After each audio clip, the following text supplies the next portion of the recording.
Good afternoon, good evening. अब हम आते हैं ओनली प्लैनेट ऑफ चॉइस पे। बहुत इंटरेस्टिंग होता जा रहा है ना ये। तो टॉम कहता है, इससे पहले जो ये टॉम कहता है, इससे पहले क्या हुआ था कि उसने कहा था, टॉम ने, जॉन ने पूछा था कि आपने एक बार बताया था कि एटलस और जियस एक ही इंसान के दो नाम हैं, मतलब एक ही अस्तित्व है उनका। तो टॉम ने कहा, अब तुम्हें पता चला कि ये जो कहानियाँ गढ़ते हैं ना, धर्म पर आधारित, ये कितना कंफ्यूज कर देती हैं।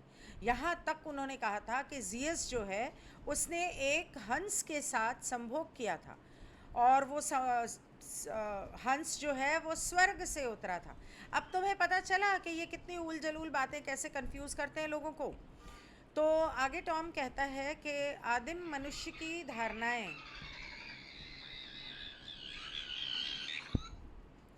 आज सॉरी मैं इसे साइलेंट कर देती हूँ। आगे वो कहता है कि आदिम मनुष्य, मतलब कि जो वो पुराने स्टोन एज के जो मनुष्य हुआ करते थे, सीधे साधे साधारण लोग, उनकी धारणाएं थीं। काउंसिल ने कहा है कि मैंने जवाब नहीं दिया है।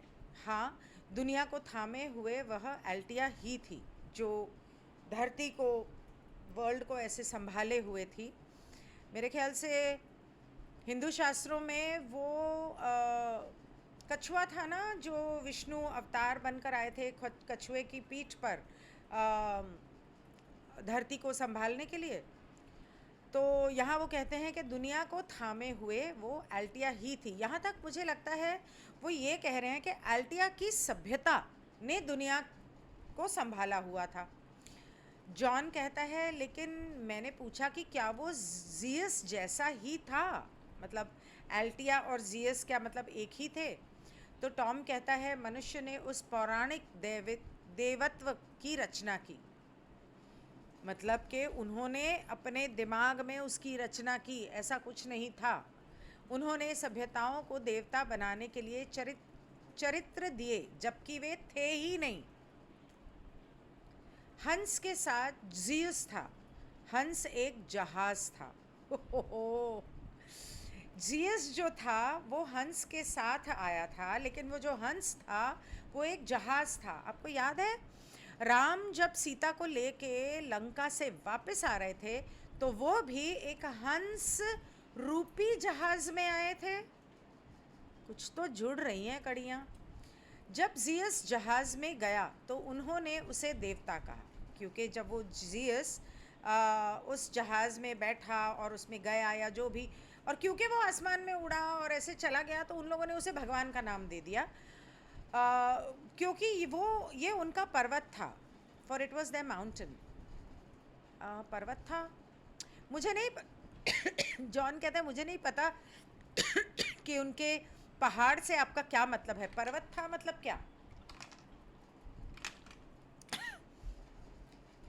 तो टॉम कहता है जहाज उनके पहाड़ पर आया था। तो वो जो हंस रूपी जहाज था जिसमें जियस आया था, वो उनके पहाड़ पर आया था, माउंट ओलिप पर, ओलिम्पस। ओलिम्पस एक गेस्ट था, वो कहता है माउंट ओलिम्पस पर। तो टॉम कहता है भ्रष्टाचार, करप्शन इज जियस। भ्रष्टाचार जियस के बारे में है। एटलस एटलस को जियस बना दिया, लेकिन एल्टिया तो एक ही थी। बहुत ही कंफ्यूजिंग है। ठीक है, मतलब एटलस जो भी था उसका नाम उन्होंने जियस रख दिया, लेकिन एल्टिया का की जो सभ्यता थी वो तो एक ही थी, उनमें तो किसी के अलग अलग नाम नहीं थे। तो वहाँ पर जो एक अतिथि था वो प्रश्न पूछता है कि क्या मैं अकेसु की बात पे वापस जा सकता हूँ? क्या ये बड़ी संख्या में प्राणी थे जो अकेसु संस्कृति की खोज के लिए पृथ्वी पर आए थे, या बस एक छोटी संख्या में थे, छोटी संख्या थी लोगों की? तो टॉम कहता है शुरुआत में एक छोटी संख्या थी, और फिर ये समझ में आया कि बीजारोपण के लिए अधिक संख्या की आवश्यकता थी। अतिथि कहता है, क्या मतभेद शुरू होने में बहुत समय लगा, या ये कैसे शुरू हुआ?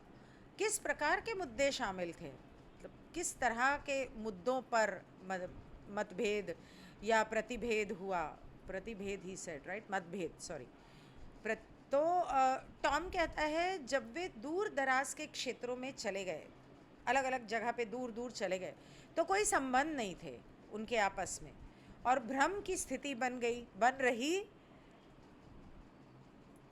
और भ्रम की स्थिति बन गई, और वे जिसे आप स्थानीय विकास कहते हैं, तो जो मतलब यहाँ रह गया उनका वहाँ पे बस्ती बन गई, जो वहाँ चले गए उनकी वहाँ बस्ती बन गई, इस तरह से जो स्थानीय विकास हुआ अकेसु पे, उसमें शामिल हो गए उस समय। मतलब जैसे अकेसु पे सब लोग उतरे, अकेसु से कुछ लोग कहीं और चले गए, तिब्बत चले गए और वहाँ के लोगों में शामिल हो गए। यहाँ से कुछ लोग पता नहीं शायद कहीं पेरू या एटलांटिस या पता नहीं कहाँ चले गए। अब एल्टिया एंड एटलांटिस का संबंध हो सकता है, आई डोंट नो, पेरू तो बहुत दूर है। खैर, जहाँ पर भी अफ्रीका, तो इंडिया, चाइना, जापान, तो जो लोग जहाँ से वहाँ से उठकर गए जगह जगह जगह जगह, वहाँ के लोकल लोगों के साथ घुल मिल गए, और इसीलिए स्मृति हानि हुई, और मतलब कि वो तो चले गए और वहाँ पे रहने लग गए, और उनके जब बच्चे बच्चे बच्चे बच्चे बच्चों के बच्चे बच्चों के बच्चे इस तरह होते गए, तो फिर वो किसी को कुछ याद ही नहीं कि कहाँ से कौन आया और कहाँ से सभ्यता थी और कहाँ से आए थे वगैरह वगैरह, और अधिक बुनियादी स्थिति में वापस लौटना पड़ा। अच्छा, इसलिए आनुवंशिकी, जेनेटिक्स को पुनः बढ़ाना आवश्यक था। क्या वो समझदारी थी? Is that sense? नहीं, मतलब क्या वो समझ में आई तुम्हें बात कि वो लोग तो सब भूल गए कि वो यहाँ क्या करने आए थे, कहाँ से आए थे, इसलिए उनको वो याद दिलाना ज़रूरी था और उनको वापस अपनी जगह पर लाना ज़रूरी था। वो जगह कौन सी है, वहाँ है कि यहाँ है कि वहाँ है, पता नहीं। तो क्या अब तुम्हें समझ में आ रहा है? तो अतिथि कहता है हाँ। क्या पहले आगमन और अलगाव कलह के बीच बहुत समय लगा था? मतलब पहली बार वो लोग जब आए और उसके बाद सब अलग अलग हो गए, इसमें क्या बहुत ज़्यादा समय बीत गया था दोनों चीज़ों के बीच में? तो टॉम कहता है प्रवासन एक बेहतर शब्द होगा। अच्छा, सेपरेशन की बजाय, अलगाव की बजाय एक जगह को छोड़कर दूसरी जगह बस गए, ये बेहतर तरीका है कहने का। मानव जाति और विशेष रूप से आनुवांशिक अन्वेषण की मानव जाति में जिज्ञासा थी। Humankind, and particularly those humankind of genetic exploration, had curiosity. Humankind, and particularly those humankind of genetic exploration, मतलब जो यहाँ के इंसान थे और जो यहाँ के लोग वहाँ से आए थे यहाँ पे एक्सप्लोर करने, वो वाले जो इंसान थे, उनको ज़्यादा जिज्ञासा थी। और हमेशा मानव जाति में कोई ना कोई जिज्ञासा होती है, क्या ऐसा नहीं है? मतलब क्या ऐसा नहीं होता कि हमेशा जानना ही चाहते हो, इसमें घुस जाओ कि ये क्या है, उसमें घुस जाओ कि ये क्या है? और ये होना ही चाहिए। जब तक आप सवाल नहीं करोगे, जानने की कोशिश नहीं करोगे, आपको ज्ञान कैसे मिलेगा, आपको जानकारी कैसे मिलेगी? तो एक सदी के अंदर बाहर जाना हो रहा था, एक सदी में, और आपकी 500 सदियों के अंदर फिर से बढ़ाने की आवश्यकता थी। अरे बाप रे, उनको फिर से बढ़ाने के लिए 500 सदियों के अंदर ये ज़रूरत पड़ी, 500 सदियों के अंदर ही ज़रूरत पड़ गई। हम उन लोगों के बारे में बात नहीं कर रहे जो रह गए, हम उन लोगों के बारे में बात कर रहे हैं जो अन्य स्थानों पर फैल गए, समझे? तो जॉन कहता है जैसा कि मैं इसे समझता हूँ, आपने हॉक के लगभग 1000 वर्षों से वहाँ मौजूद होने के बारे में बात की थी, और वो जो अन्य लोगों ने लगभग 4000 वर्षों तक उसका अनुसरण किया, मतलब उसको माना, उसे भगवान माना है, उसकी बात मानी या उसके हिसाब से चले। तो टॉम कहता है हाँ सही, क्या वे आनुवंशिकीविद नहीं थे? वर दे नॉट जेनेटिसिस्ट्स? वहाँ लोग बाहर की ओर बढ़ रहे थे। There were the people moving forward, outward. अच्छा, जेनेटिसिस्ट्स, मतलब कि ये वो लोग थे, क्या ये वो लोग नहीं थे जो जेनेटिक्स को समझ रहे थे और जेनेटिक्स का के अंदर हेर फेर कर रहे थे? आज ही मैंने अभी 10 मिनट पहले इंस्टाग्राम पे एक पोस्ट देखा, आई थिंक फॉरबिडन नॉलेज का था या पता नहीं किसका था, कि कुत्ता, बंदर, सूअर और इंसान को मिलाकर, उनकी जीन्स को मिलाकर एक अजीबोगरीब जानवर बनाया है साइंटिस्ट ने। क्या मिलता है बे इन लोग को ये सब बना के? सठिया वठिया गए हैं क्या? तो कुत्तों को तुम मारे जा रहे हो, इंसानों को तुम मारे जा रहे हो, अब तुमको ऐसे राक्षस पैदा करने, लाइक व्हाट? बुद्धि भ्रष्ट हो चुकी है उनकी। तो ऐसे जो जेनेटिक्स के साथ खिलवाड़ करते हैं, तो वो कहता है कि क्या वो जेनेटिस्ट्स नहीं थे कि वो लोग आए और उन लोगों से मिले और जेनेटिक्स एक्सचेंज किए और बाहर के ओर फैल गए। मतलब मेरे ख्याल से उस अकेसू से बाहर की ओर फैल गए की शायद बात कर रहा होगा। तो जॉन कहता है अब फिलिस ने दूसरे दिन एक सपना देखा, उनका कोई दोस्त होगा, और उसे लगा कि वो अकेसू में है और उसने एक प्रकार का उत्सव और 3 अलग अलग समूहों को अलग अलग दिशाओं में जाते देखा। ये बिखराव क्या ये लगभग 32,000 BC में था? तो टॉम कहता है हाँ, वो अच्छा, टाइम ट्रैवल। तो जॉन कहता है अब मैंने ये धारणा बना ली है कि एक सभ्यता उन समूहों में से प्रत्येक की जिम्मेदारी लेती है। क्या ऐसा है? धारणा बना ली है मतलब कि मुझे ये समझ में आ रहा है कि एक सभ्यता ने इन सभी समूहों की जिम्मेदारी ली।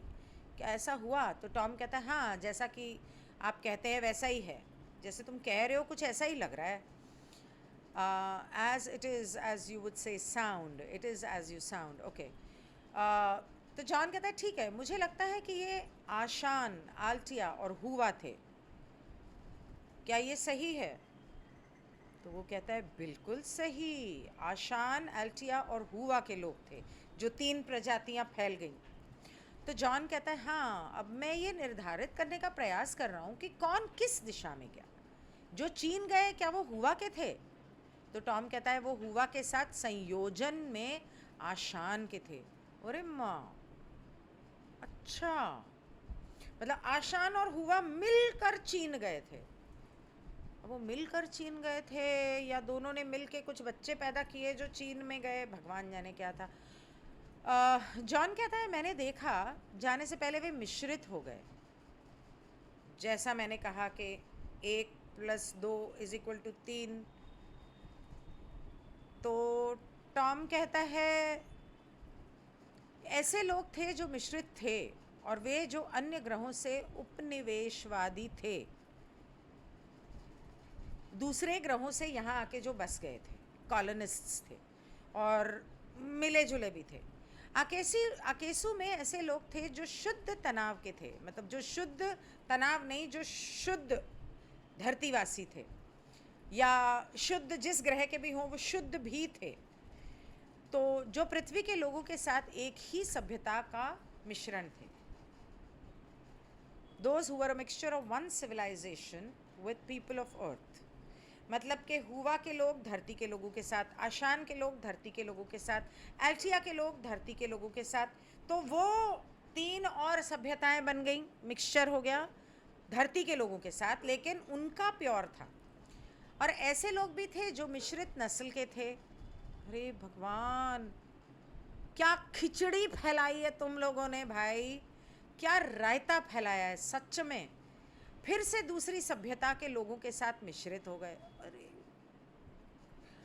2 + 2 = 4 + 2 = 6 के अंदर 2 भी था और 4 भी था, ऐसा कुछ हो गया।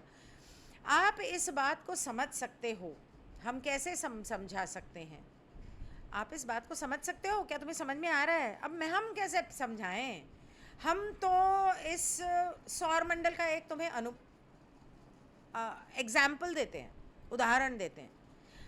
समझो कि एक दूसरा ग्रह था, कैसे समझाऊं, समझो suppose that you had a colonization of से, सम्मान लो कि कोई शुक्र ग्रह से उठ के तुम्हारे धरती पे आया, फिर उनका आशान के लोगों के साथ वो हो गया, और then if that of ocean were mixed with Venus then mingled with हुआ फिर वो जो शुक्र और आशान के थे उनके जो बच्चा पैदा हुआ वो हुआ के साथ मिल गए। पूरा सलाद बना दिया है, पूरा क्या बोलूँ, mixed vegetable pulao with biryani with with chicken mutton मच्छी एवरीथिंग। जो वो दूसरे हो गए जिन्होंने वो मिश्रण के हुआ के साथ जुड़े, फिर वो तीसरा पैदा हुआ। अब समझ में आया?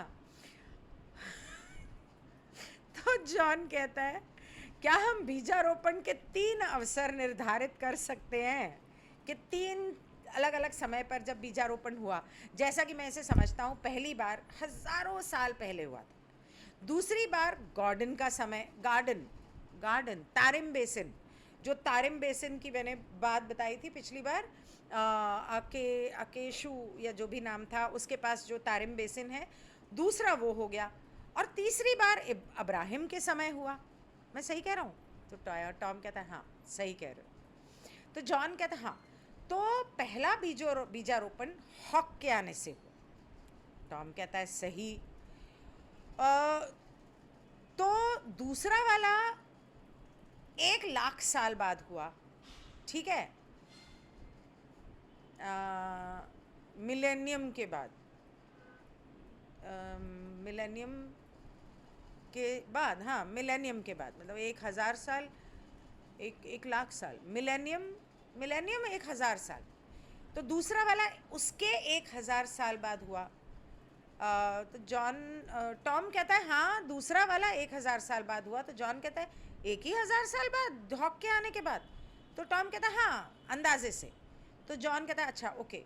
तो अगर अब उस संदर्भ में अगर समझा जाए तो वो लोग जो तारिम बेसिन में थे वो शुद्ध थे, और वो कुछ और लोगों के साथ किए,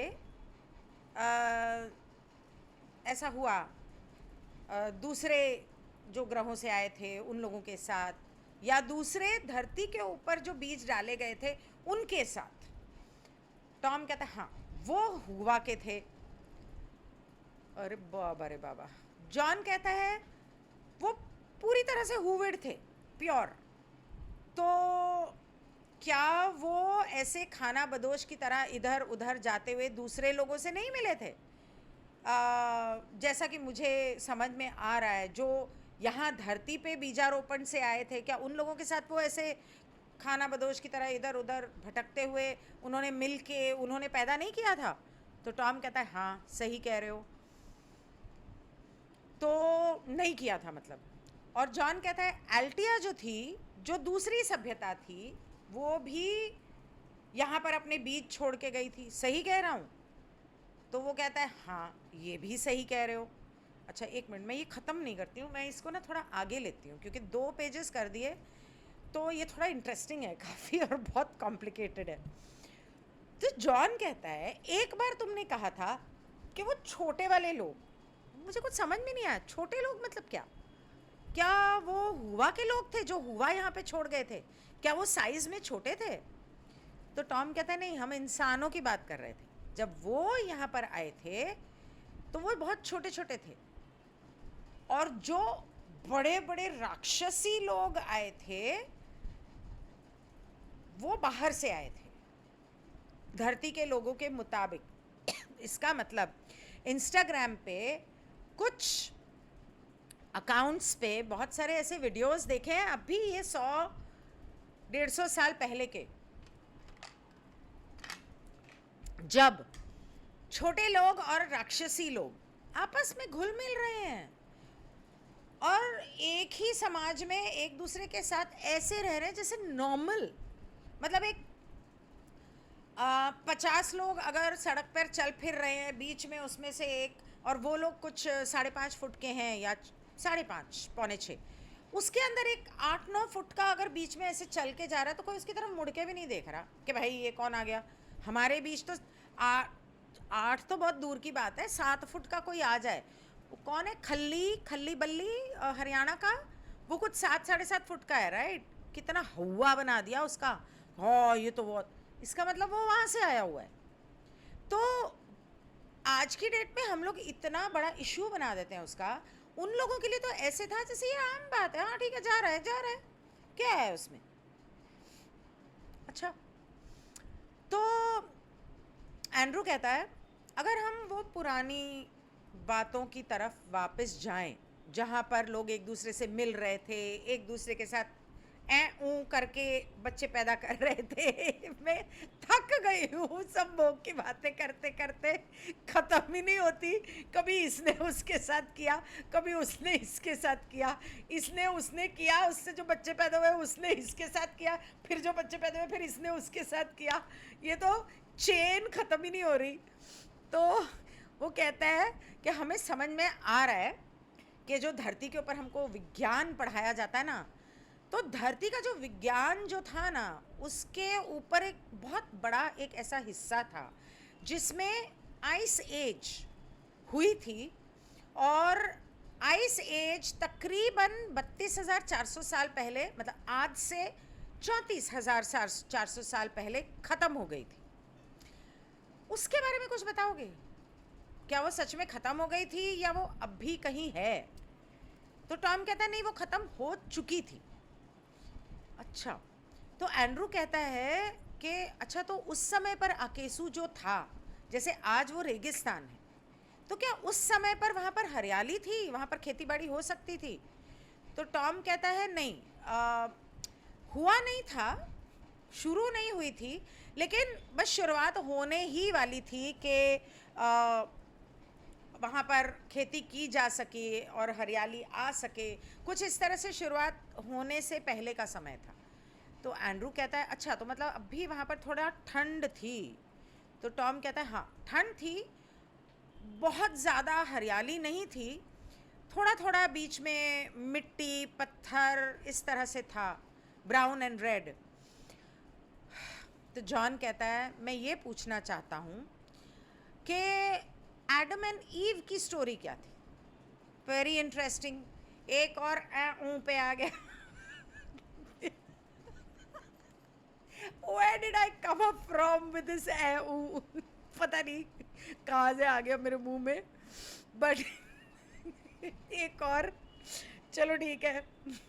वो कहता है हमने ये बात की थी, इस बारे में हम लोगों ने आपस में डिस्कस किया था और हम इस मतलब नतीजे पे पहुँचे आपस में कि वो जो पहली फर्स्ट स्पेस थी ना, वो जो जगह थी या समय था जिसमें हॉक आया था यहाँ पे, यहाँ पर बीज डालने, और फिर उसके बाद फिर एक और आया एक मैंडेट के साथ यहाँ पर औरतों के साथ फिज़िकली भौतिक तौर पे संभोग करने नहीं लेकिन बताने या समझाने। तो वो then another came with a mandate, मतलब एक और हॉक आया या एक और कोई और सभ्यता आई, यहाँ पर वो बच्चे पैदा करने नहीं, लेकिन तब तक जब तक कि सही समय नहीं आ जाता, द टेम्पटेशन देन केम। उसके बाद ये एडम एंड ईव का ये जो लालसा जो पैदा करने वाली चीज़ आई, ये तब आई, हाँ कुछ ऐसा था। तो अब हमारी हिंदुस्तान बम्बई की भाषा में तो ऐसे पूछेंगे हैं कुछ ऐसा था, ठीक है ना। तो टॉम कहता है खाना बनाना है। टॉम कहता है जो सबसे पहले आया ना, वो ये ज्ञान देने आया यहाँ के लोगों को, धरती के निवासियों को, पौधों और जानवरों के बारे में। और फिर जो दूसरा आया ना, वो आया क्योंकि वो बहुत उदास था कि वो देख रहा था, वाह वाह वाह वाह, अयो अल्लाह,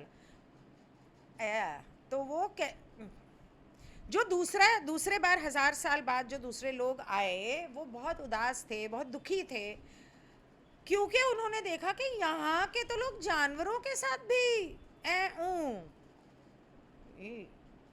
आज भी ऐसे लोग मरे नहीं हैं, बथेरे हैं कहाँ।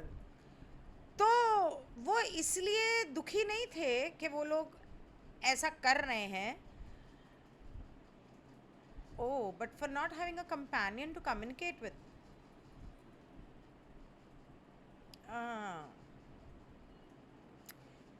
वो इसलिए दुखी नहीं थे कि ये लोग आपस में जानवरों के साथ कर रहे हैं, पर एक दूसरे से बात नहीं कर पा रहे हैं, एक दूसरे का साथ नहीं दे पा रहे हैं। मतलब इंसान एक दूसरे के लिए, तो उन्हें और कोई नहीं मिलता तो जानवर के साथ, अरे राम राम राम राम राम। तो फिर उनको एक साथी दिया गया कि अच्छा चल तुम इनके साथ कर लो, मतलब इंसान के साथ कर लो भाई, कम से कम जानवरों को अकेले छोड़ दो, इससे बातचीत करो, इससे प्यार करो, अपने लेवल के लोगों के साथ करो। तो उस समय पर उनसे पूछा गया था, at that time it was asked that he not become involved in the ways of the planet Earth, for at the level to which he was evolved it would have been disastrous for him to become involved in physical mating without adapting, without his body adjusting to a new equilibrium. So he was asked to refrain from this, to adapt him to pressures within his body and for him to understand the functions that would come within his body, and also as an example to those that existed, so that mating would be utilized only for the highest purpose. तो highest purpose is अपने चक्र खोलना या बच्चे पैदा करना। तो उस समय पर उस आदमी को ये बताया गया था कि भाई जानवरों का इस्तेमाल मत कर, ये ले तुझे एक औरत दी, इसके साथ बातचीत कर, प्यार कर और उन्नति कर, आध्यात्मिक उन्नति कर, क्योंकि तू जिस तरह से जानवरों के साथ लगा हुआ है ना, ये मतलब इससे ना तेरा कुछ भला होना ना उनका। और दूसरी बात, इस औरत के साथ भी अभी कुछ मत करना, अभी टाइम नहीं है, पहले इस धरती पे जीना तो सीख ले, रहना तो सीख ले, ये सीख तो ले कि ये औरत है क्या, ये इसका शरीर क्या है, इसका मन क्या है, ईश्वर ने तुम दोनों को अलग अलग क्यों बनाया है, कैसे बनाया, मतलब ये बहुत सारी चीज़ें, इस धरती का जो वातावरण है इसके साथ अडेप्ट कर ले, तुम्हारे शरीर के अंदर कौन सी चीज़ कैसे काम करती है वो समझ ले, जान ले। ये नहीं कि बस अंधाधुंध के बस लग गया काम पे, वो नहीं करना है कि इच्छा हुई और काम पे लग गया, जो मिल गया सामने। ये तो जानवर भी ऐसा नहीं करते यार, मतलब वो सिर्फ उनके सीजन में करते हैं। तो उसको मना किया था कि अभी इस औरत के साथ कुछ मत करना, पहले समझ ले और ये भी समझ ले कि इसके साथ अगर तू कुछ करता है तो क्या क्या होगा, उसका नतीजा क्या होगा। और दूसरी बात, दूसरे लोगों के लिए एक उदाहरण बन, उनको भी समझ में आए कि ये जो संभोग करना है ना, ये बहुत ही एक पवित्र चीज़ होती है, ये इसको इतना घटिया मत बना दो, इतना बेसिक और कार्नल मत बनाओ कि जानवर की तरह लग जाओ। गीता में भी यही बोला गया है, अगर आपने गीता पढ़ी है तो गीता में भी श्री कृष्ण ने कहा है कि आपको अपनी पत्नी के साथ संभोग सिर्फ तब करना चाहिए जब आपको बच्चा पैदा करना हो, और वो जनरली होता है 5 साल में एक बार, क्योंकि उस ज़माने में माताएं अपने बच्चों को 5 साल तक दूध पिलाती थी। तो दूध जब पिलाती थी तो उस समय पर संभोग करना और बच्चा पैदा करना सही नहीं माना जाता। जब ऑलरेडी एक औरत जो है दूध पिला रही है एक बच्चे को, तो ऐसे समय पर वो पवित्र होती है, देवी होती है, ऐसे समय पर उससे संभोग नहीं करना चाहिए, उसे पूजना चाहिए, वो माँ है, वो अन्नपूर्णा है, शक्ति है। तो गीता में भी यही कहा है। Then the one that fell came upon him and his woman companion, and placed within him a sense of true knowledge, which gave him the desire to be equal to God. Aha. The tragedy of this is that he came originally from the Creator and forgot this. So there was no need to attempt to be equal to God. But while on earth he found the need for this. वो एक serial आता है ना, उसमें वो ऐसे करती,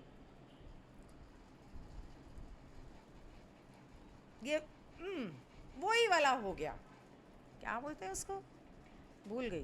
वो कॉमेडी सीरियल है, मस्त है, सबकी एक्टिंग और डायलॉग बाजी मस्त। बहुत पुराना था, मतलब अभी शायद आता है, खिचड़ी खिचड़ी, हाँ हाँ हाँ, दैट वे वो कर दिया इन्होंने। तो वो कहते हैं कि जो आया था और उसके लिए जो भेजी गई थी, फिर वो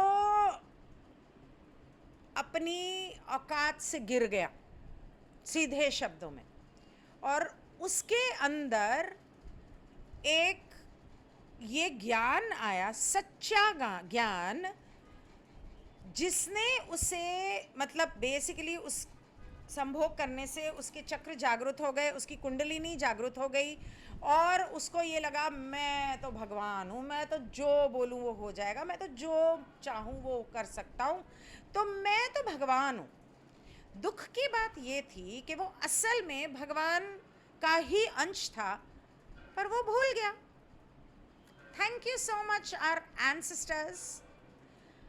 अगर वो सुधरे हुए होते तो हम भी सुधरे हुए होते। वो भूल गया और उसने भगवान बनना चाहा, मतलब सर्विस टू सेल्फ, भगवान के इक्वल खड़ा होना है, मुझे भगवान बनना है। तो उसे ज़रूरत नहीं थी ऐसा बनने की, क्योंकि वो तो खुद था, पर वो भूल गया और धरती पे आके उसे लगा कि नहीं, अब तो मुझे तो भगवान बनना है। बन जाओ, बाहर बनो भगवान, धरती का नाश कर दिया। तो जॉन कहता है, मैं ये जो आपने अभी बोला ना, द वन दैट फेल, इसके बारे में कुछ समझना चाहता हूँ, मुझे कुछ समझ में नहीं आया, मुझे भी नहीं आया। तो टॉम कहता है, हाँ, it was the arc angel of home you know, Lucifer. It was the arc angel of home you know. हम उसका नाम नहीं लेना चाहते, ये लोग कभी नाम नहीं लेते, ना उसका, ना SATAN का, ना OROION का। मैंने ले लिया, चलो ठीक है। आर्कएंजल लूसिफर जो थे वो आर्कएंजल माइकल के जुड़वा भाई थे, और वो फॉलन एंजल बोले जाते हैं। तो वो आर्कएंजल था जिसके बारे में तुम जानते हो, हम नाम नहीं लेंगे। तुम्हारे एडम और ईव की स्टोरी में वो सर्प था। देखो, ये ऐसा कभी भगवान ने नहीं चाहा था कि एक तरफ अच्छाई हो, एक तरफ बुराई हो, एक तरफ भगवान हो, एक तरफ शैतान हो। सब कुछ संतुलित होना था, और संतुलित था, और संतुलन में ही रहना था धरती को। लेकिन इस उल्लू के पट्टे ने मुसीबत डाल दी हम सारी इंसानों की प्रजाति के लिए। तो तुम्हारा कहने का मतलब है, जॉन कहता है कि कोई मेल या फीमेल या नेगेटिव पॉजिटिव नहीं होना था, मतलब क्या तुम उसके बारे में बात कर रहे हो? तो टॉम कहता है, मेल एंड फीमेल नहीं, मैं नेगेटिव एंड पॉजिटिव की बात कर रहा हूँ, कि कोई नेगेटिव कोई पॉजिटिव नहीं होना था, पूरा का पूरा पॉजिटिव होना था। इन्होंने लाके अपना बीच में नेगेटिव घुसा दिया। ठीक है, कितना लंबा हो गया? 33 मिनट। थोड़ा और पढ़ लूँ, बहुत मज़ा आ रहा है। ठीक है, थोड़ा और पढ़। कहाँ गई? तो आयरीन कहती है कि जब एडम एंड ईव ने ये फैसला किया कि हम ये सब समझना नहीं चाहते और तुम्हारी बात नहीं मानना चाहते हैं, तो which was the part of the dialogue in paradise between you and them, and when they saw the truth of what obedience meant and turned away from the responsibility of that, then humankind was set forth on a path where we had to define good and evil for ourselves in the context of bondage. That is correct, Tom says. तो जब Adam and ewe ने चुना कि हम नहीं समझना चाहते कि बात मानना क्या होता है, नहीं माननी भाई हमको तुम्हारी बात, तो वो क्या बातचीत हुई थी, which was the part of the dialogue in paradise. अच्छा, मतलब उन्होंने कहा कि हमें बात नहीं माननी। जब उन्होंने ऐसा कहा, तुम्हारे और उनके बीच में जब ये बातचीत हुई, मतलब कि वो लूसीफर और काउंसिल के बीच में जब ये बातचीत हुई, और जब उन्होंने ये समझा कि बात मानना मतलब हमें तो इनकी बात माननी पड़ेगी, हमें तो अपनी स्वेच्छा का त्याग करना पड़ेगा, हमारी सुख मतलब जो प्लेजर वाला सुख उसका त्याग करना पड़ेगा फ़िलहाल के लिए तो। और जब वो अपनी उस जिम्मेदारी से मुड़ गए, तब इंसान को, इंसानियत की प्रजाति को उन्होंने एक ऐसे रास्ते पर डाल दिया जहां हमें हमेशा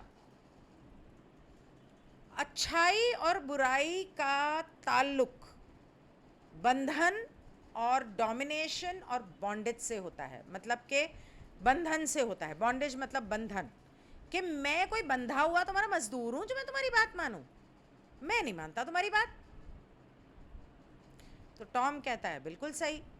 तो आयरीन कहती है और उस समय जब ये हुआ तो इंसानों में वो जो शुद्धता थी, and the time before the fall is where the purity, इस समय से पहले तो इंसान शुद्ध थे, पवित्र थे, और इस पवित्रता के अंदर जो इतना भयंकर बदलाव आया, it is on that purity that the transformation of the modern world will take place.